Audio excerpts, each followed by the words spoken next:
Friends, कैसे हैं आप सब। तो अभी हम लोगों ने अपने पार्ट 1 में देखा था टीएलएम के अर्थ और उनकी परिभाषा, और सेकेंड वीडियो में देखे थे कुछ प्रोफेसर के अनुसार उनकी परिभाषा है। इसमें हम देखेंगे उसके प्रकार कि शिक्षण अधिगम सामग्री के कितने प्रकार होते हैं। तो मैंने बताया था कि 3 प्रकार के होते हैं। कौन कौन से? Audio visual material. तो पहला आपका है श्रव्य सहायक सामग्री। श्रव्य सहायक सामग्री में छात्र अपने श्रव्य इंद्रियों के द्वारा सुनकर ज्ञान अर्जित करता है।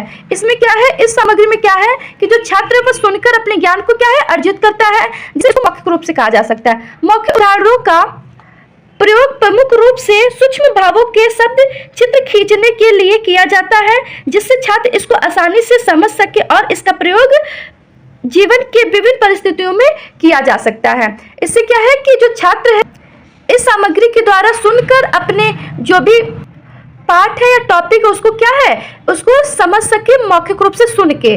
ठीक है, जैसे कि इसका कहना है मौखिक उदाहरणों का प्रयोग प्रमुख रूप से सूक्ष्म भावों के रूप को चित्र खींचने के लिए किया जाता है। अब हम देखेंगे दूसरा दृश्य सहायक सामग्री। सहायक सामग्री के example gramophone, tape recorder, audio. इनके द्वारा क्या है, हम सुनकर किसी चीज को समझ सकते हैं और अपना ज्ञान अर्जित कर सकते हैं। दूसरा हम देखेंगे दृश्य सहायक सामग्री। दृश्य सहायक सामग्री के द्वारा छात्र अपनी दृश्य इंद्रियों के द्वारा देखकर अर्जित ग्रहण करता है।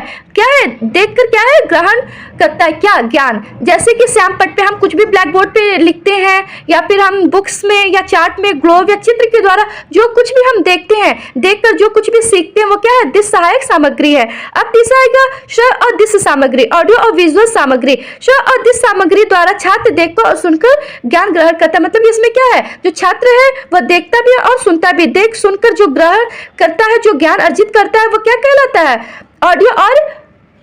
ऑडियो और विजुअल सामग्री। एग्जाम्पल जैसे कि नाटक, चलचित्र, दूरदर्शन, कठपुतली। इसमें क्या है, दूरदर्शन जैसे कि टीवी में हम क्या है कि टीवी में हम कार्टून देखते हैं या कोई स्टोरी देखते हैं तो उसको हम देख भी रहे हैं, सुन भी रहे हैं। जैसे कि एक जंगल में शेर रहता है तो उसमें हम क्या है कि हम टीवी में सुन रहे हैं कि एक जंगल में शेर रहता है और उस जंगल को भी दिखाया जा रहा है और शेर को भी दिखाया जा रहा है। तो ये क्या आएगा आपका कि श्रव्य दृश्य सामग्री इसमें आएंगी आपकी।